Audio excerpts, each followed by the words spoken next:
भगवते वासुदेवाय। नमस्कार भक्तजनों, आज मैं आप सभी के समक्ष वैशाख मास की पूर्णिमा का महत्व और कथा प्रस्तुत करने जा रही हूँ। आइए शुरू करते हैं। हमारे हिंदू धर्म में वैशाख मास को बड़ा ही पवित्र महीना माना गया है। यही कारण है कि इस पावन महीने में लाखों की तादाद में श्रद्धालु गंगा स्नान दान कर पुण्य अर्जित करते हैं। पूर्णिमा के दिन पवित्र नदियों में स्नान करने का विशेष महत्व है। वैशाख शुक्ल पूर्णिमा को बुद्ध पूर्णिमा या पीपल पूर्णिमा भी कहा जाता है। इसी दिन भगवान बुद्ध की जयंती और निर्वाण दिवस बड़े धूमधाम से मनाए जाते हैं। इस पूर्णिमा को सत्य विनायक पूर्णिमा भी कहा जाता है। श्री कृष्ण भगवान के बचपन के सहपाठी ब्राह्मण सुदामा जब द्वारका में श्री कृष्ण से मिलने के लिए गए तो श्री कृष्ण भगवान ने सुदामा को सत्य विनायक व्रत का विधान बताया और इसी व्रत के प्रभाव से सुदामा की दरिद्रता चली गई और वह अत्यंत ऐश्वर्यशाली हो गए। प्रत्येक माह की पूर्णिमा संसार के पालनहारी श्री हरि विष्णु भगवान जी को समर्पित होती है और श्रीमद् भगवत पुराण के अनुसार महात्मा बुद्ध भगवान विष्णु के 9वें अवतार थे। स्कंद पुराण के अनुसार वैशाख पूर्णिमा का महत्व इसलिए भी बढ़ जाता है क्योंकि वैशाख मास को ब्रह्मा जी ने सभी मासों में उत्तम सिद्ध किया है। यह मास भगवान विष्णु को अति प्रिय है। वैशाख के शुक्ल पक्ष की त्रयोदशी से लेकर पूर्णिमा तक की तिथियां पुष्करणी तिथियां कही गई हैं। इनमें स्नान दान पुण्य करने से पूरे महास्नान का फल मिल जाता है। सतयुग में वैशाख मास की एकादशी को अमृत प्रकट हुआ था और भगवान विष्णु ने मोहिनी रूप को धरा था। द्वादशी को भगवान विष्णु ने अमृत की रक्षा की। त्रयोदशी को श्री हरि विष्णु भगवान ने देवताओं को अमृत पान कराया तथा चतुर्दशी को दैत्यों का संहार किया और वैशाख की पूर्णिमा के दिन ही समस्त देवताओं को उनका साम्राज्य भी प्राप्त हुआ था। अतः देवताओं ने प्रसन्न होकर इन तीनों तिथियों को वर दिया। वैशाख मास की ये 3 शुभ तिथियां मनुष्य के समस्त पापों का नाश करने वाली तथा सब प्रकार के सुख प्रदान करने वाली हैं। वैशाख माह की पूर्णिमा के दिन मृत्यु के देवता धर्मराज का व्रत रखने का भी विधान है। इस दिन जल से भरा हुआ कलश, छाता, जूते, पंखा, सत्तू, पकवान आदि का दान करना चाहिए। शास्त्रों के अनुसार इस दिन किया गया दान गोदान के समान फल देने वाला होता है और ऐसा करने से धर्मराज प्रसन्न हो जाते हैं। साथ ही मनुष्य को अकाल मृत्यु का भय भी नहीं रहता।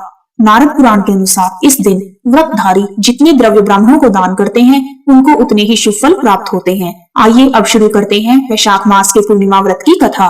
द्वापर युग में एक बार यशोदा माँ ने श्री कृष्ण से कहा, हे कृष्ण, तुम सारे संसार के उत्पन्न करता, पालनहारी तथा संहार करता हो। आज मुझे कोई ऐसा व्रत बताओ जिसको करने से मृत्यु लोक में भी स्त्रियों को विधवा होने का भय ना रहे तथा यह व्रत सभी मनुष्यों की मनोकामनाएं पूर्ण करने वाला हो। श्री कृष्ण कहने लगे, हे माता, तुमने अति सुंदर प्रश्न किया है। मैं तुमसे ऐसे एक व्रत को विस्तार से कहता हूँ। सौभाग्य की प्राप्ति के लिए स्त्रियों को 32 पूर्णमासियों का व्रत करना चाहिए। इस व्रत को करने से स्त्रियों को सौभाग्य की प्राप्ति होती है।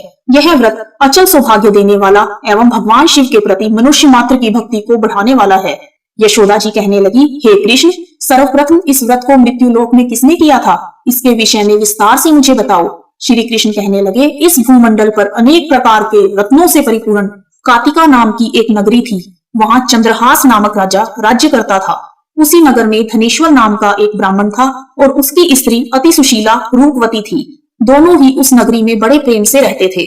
घर में धन धान्य आदि की कोई कमी नहीं थी, परंतु उनको बहुत बड़ा दुख था कि उनकी कोई संतान नहीं है। एक समय एक बड़ा योगी उस नगरी में आया। वह योगी उस ब्राह्मण के घर को छोड़कर अन्य सभी घरों से भिक्षा लेकर भोजन किया करता था। वह रूपवती से कभी भिक्षा नहीं लेता था। एक दिन वह योगी रूपवती से भिक्षा न लेकर किसी अन्य घर से भिक्षा लेकर गंगा किनारे जाकर भिक्षान को प्रेम पूर्वक खा रहा था कि धनेश्वर ने योगी का यह सब कार्य देख लिया। अपनी भिक्षा के अनादर से दुखी होकर धनेश्वर योगी से बोला, हे महात्मन, आप सब घरों से भिक्षा लेते हैं परंतु मेरे घर की भिक्षा कभी नहीं लेते, इसका क्या कारण है? योगी ने कहा कि निसंतान के घर की भीख पतितों के अन्न के तुल्य होती है और जो पतितों का अन्न खाता है वह भी पतित हो जाता है। क्योंकि तुम निसंतान हो इसलिए पतित हो जाने के भय से मैं तुम्हारे घर की भिक्षा नहीं लेता।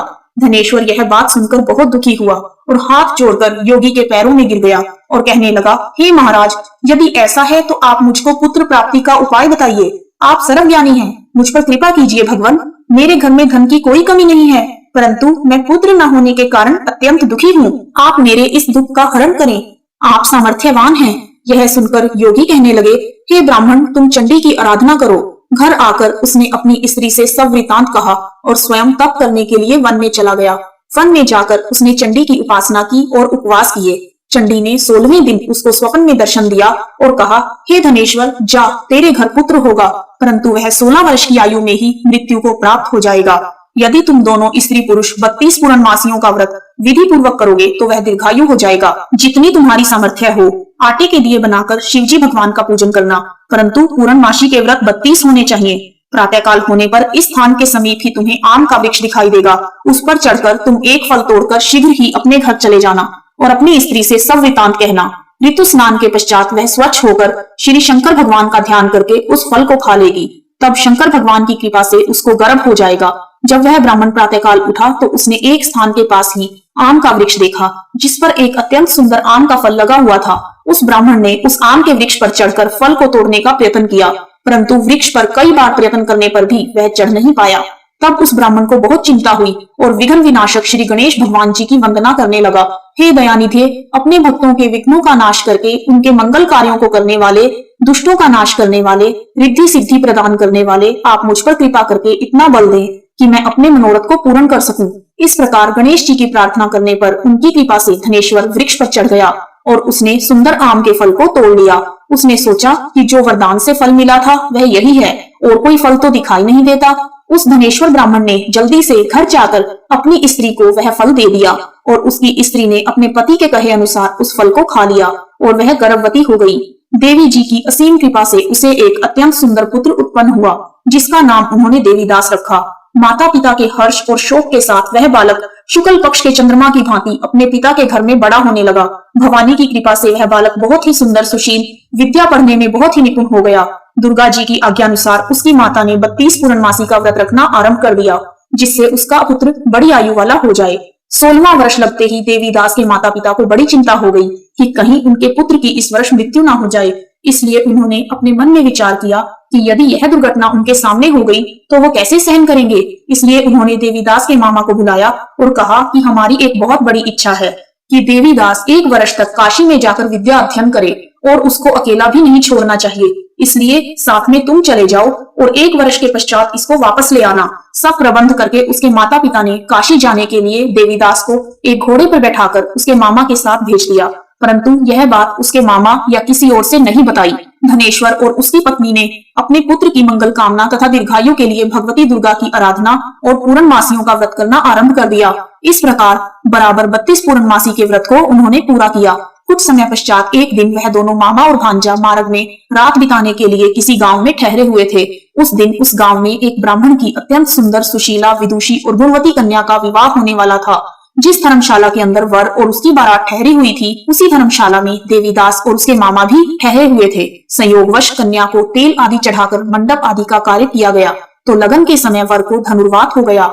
इसलिए वर के पिता ने अपने कुटुंबियों से परामर्श करके निश्चय किया कि यह देवीदास मेरे पुत्र जैसा ही सुंदर है, मैं इसके साथ ही लगन करवा दूं और बाद में विवाह के अन्य कार्य मेरे लड़के के साथ हो जाएंगे। ऐसा सोचकर देवीदास के मामा से जाकर बोला कि तुम थोड़ी देर के लिए अपना भांजा हमें दे दो, जिससे विवाह के लगन का सब कार्य सुचारू रूप से हो सके। तब उसका मामा कहने लगा कि जो कुछ भी मधुपर्क आदि कन्यादान के समय वर को मिले वह सब हमें दे दिया जाए तो मेरा भांजा इस बारात का दूल्हा बन जाएगा। यह बात वर के पिता ने स्वीकार कर लेने पर उसने अपना भांजा वर बनने के लिए भेज दिया और उसके साथ सब विवाह कार्य रात्रि में विधि पूर्वक संपन्न हो गया। पत्नी के साथ वह भोजन करने लगा तो अपने मन में सोचने लगा, ना जाने यह किसकी स्त्री होगी। वह एकांत में इसी सोच में गर्म श्वास छोड़ने लगा और उसकी आंखों में आंसू भी आ गए। तब लड़की ने पूछा कि क्या बात है, आप इतने उदासीन व दुखी क्यों हो रहे हैं। तब उसने सब बातें जो वर के पिता व उसके मामा में हुई थी लड़की को बता दी। तब कन्या कहने लगी, यह ब्रह्म विवाह के विपरीत कैसे हो सकता है। देव, ब्राह्मण और अग्नि के सामने मैंने आपको ही अपना पति माना है, इसलिए आप ही मेरे पति हैं। मैं आपकी ही पत्नी रहूंगी, अन्य किसी की कदापि नहीं। तब देवीदास ने कहा, ऐसा मत करिए, क्योंकि मेरी आयु बहुत कम है, मेरे पश्चात आपकी क्या गति होगी। इन बातों को अच्छी तरह से विचार कर लो। परंतु वह दृढ़ विचार वाली लड़की थी। वह बोली, जो आपकी गति होगी वही मेरी गति होगी। हे स्वामी, आप उठिए और भोजन कीजिए, आप निश्चय ही भूखे होंगे। इसके बाद देवीदास और उसकी पत्नी दोनों ने भोजन किया तथा शेष रात्रि वे सोते रहे। प्रातःकाल देवीदास ने अपनी पत्नी को 3 नगों से जड़ी हुई एक अंगूठी दी, एक रुमाल दिया और बोला, हे प्रिय, इसे लो और संकेत समझकर स्थिर चित्त हो जाओ। मेरा मरण और जीवन जानने के लिए एक पुष्प वाटिका बना लो, उसमें सुगंधी वाली एक नवमल्लिका लगाओ, उसको प्रतिदिन जल से सिंचा करो और आनंद के साथ खेलो, कूदो तथा उत्सव मनाओ। जिस समय और जिस दिन मेरा प्राणांत होगा ये फूल सूख जाएंगे और जब ये फिर से हरे हो जाएं तो जान लेना कि मैं जीवित हूँ। यह बात निश्चय करके समझ लेना, इसमें कोई भी संशय नहीं है। इतना कहकर देवीदास वहां से चला गया। प्रातः काल होते ही वहां पर गाजे बाजे बजने लगे और जिस समय विवाह कार्य समाप्त करने के लिए वर तथा सब बाराती मंडप में आए तो कन्या ने वर को भली प्रकार से देखकर अपने पिता से कहा, यह मेरा पति नहीं है। मेरा पति वही है जिसके साथ रात्रि में मेरा पाणी ग्रहण हुआ था। इसके साथ मेरा विवाह नहीं हुआ। यदि यह वही पुरुष है तो बताए मैंने इसको क्या दिया। मधुपर्क और कन्यादान के समय जो भूषण आदि दिए गए थे उन्हें दिखाए तथा रात में मैंने क्या गुप्त बातें इनसे कही वह सब सुनाए। पिता ने उसके कहे अनुसार वर को बुलवाया। कन्या की यह सब बातें सुनकर वह कहने लगा, मैं कुछ भी नहीं जानता। इसके पश्चात लज्जित होकर वह अपना सा मुंह लेकर चला गया और सारी बारात भी अपमानित होकर वहां से लौट गई। भगवान श्री कृष्ण बोले, हे माता, इस प्रकार देवीदास काशी विद्या अध्ययन के लिए चला गया। जब कुछ समय बीत गया तो काल से प्रेरित होकर एक सर्प रात्रि के समय उसको डसने के लिए वहां पर आया। उस विषधर के प्रभाव से उसके शयन का स्थान चारों ओर से विष की ज्वाला से विषैला हो गया, परंतु व्रत के प्रभाव से उसको काट नहीं पाया, क्योंकि पहले ही उसकी माता ने 32 पूर्णमासी का व्रत कर रखा था। इसके बाद मध्याह्न के समय स्वयं काल वहां पर आया और उसके शरीर से प्राणों को निकालने का प्रयत्न करने लगा, जिससे वह मूर्छित होकर पृथ्वी पर गिर गया। भगवान की कृपा से उसी समय माता पार्वती जी के साथ भगवान शंकर वहां पर आ गए। उसको मूर्छित दशा में देखकर पार्वती जी ने भगवान शंकर से प्रार्थना की कि हे महाराज, इस बालक की माता ने पहले ही 32 पूर्णिमा का व्रत पूरा किया था, जिसके प्रभाव से हे भगवान आप इसको प्राणदान दें। भवानी के कहने पर भक्त वत्सल श्री शिव जी भगवान ने उसको प्राणदान दे दिया। इस व्रत के प्रभाव से काल को भी पीछे हटना पड़ा और देवीदास स्वस्थ होकर बैठ गया। उधर उसकी स्त्री उसके काल की प्रतीक्षा किया करती थी। जब उसने देखा कि उस पुष्प वाटिका में पुष्प कुछ भी नहीं रहे तो उसको अत्यंत आश्चर्य हुआ कि जब वह हरी भरी हो गई तो वह जान गई कि अब उसका पति ठीक ठाक है, वह जीवित हो गया है। यह देखकर वह बहुत प्रसन्न हो अपने पिता से कहने लगी, पिताजी मेरे पति जीवित हैं, आप उनको ढूंढिए। जब 16वां वर्ष व्यतीत हो गया तो देवीदास भी अपने मामा के साथ काशी से चल दिया। इधर उसके ससुर उसको ढूंढने के लिए अपने घर से जाने वाले ही थे कि वह दोनों मामा भांजा वहां पर आ गए। उनको आया हुआ देखकर उसके ससुर को बहुत प्रसन्नता हुई और वह प्रसन्नता के साथ उन्हें अपने घर ले गए। उस समय नगर के निवासी भी वहां इकट्ठे हो गए और सबने निश्चय किया कि अवश्य ही इसी बालक के साथ कन्या का विवाह हुआ था। उस बालक को जब कन्या ने देखा तो पहचान लिया और कहा, यह तो वही है जो संकेत करके गया था। तदुपरांत सभी कहने लगे, भला हुआ जो यह आ गया है, और सब नगरवासियों ने आनंद मनाया। कुछ दिन बाद देवीदास ने अपनी पत्नी और मामा के साथ अपने ससुर के घर से बहुत से उपहार लेकर अपने घर के लिए प्रस्थान किया। जब वह अपने गांव के निकट पहुंच गए तो कई लोगों ने उसको देखकर उसके माता पिता को पहले ही खबर दे दी कि तुम्हारा पुत्र देवीदास अपनी पत्नी और मामा के सहित आ रहा है।